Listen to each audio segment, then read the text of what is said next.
Testing natin yung ating mixer mga boss na si Yamaha MG16. Ayan ito. Laptop yung gamit natin. Dito tayo magla-line in sa 15 and 16 mga boss. Dito sa line in na ito. Sa unbalance na 15 and 16. Ayan, at ito yung kanyang volume.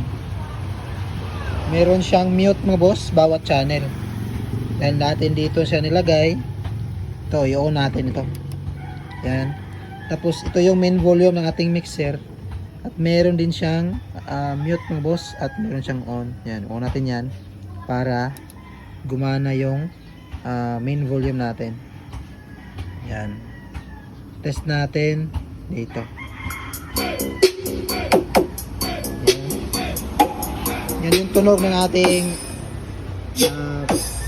mixer mga boss. Ito yung kanyang tunog.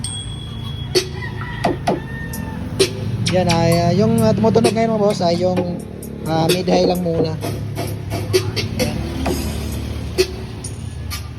Siya, meron siyang high dito. Yan. Bukasan natin yung mid niya.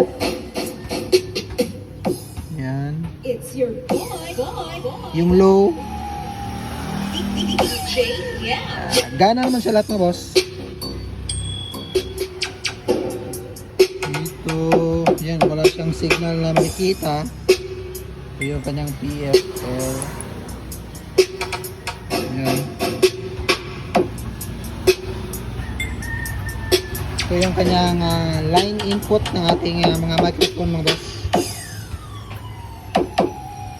It's your boy. Dito may selector siya Yeah. kung sa USB or sa line. Yan. Kung naka-engage, USB siya. Yan. At ito yung kanyang balance sa left and right channel. Ito yung auxiliary. Yan. Off natin yan. Zero natin yan. So far mga boss, maganda naman yung kanyang tunog dito sa ating bagong mixer. Sorry mga boss, titest natin yung kanyang mga mic. Sa gustong umorder nito mga boss, click lang yung link nasa comment section. Mura lang siya mga boss. Okay na rin siya gamitin sa mga small event.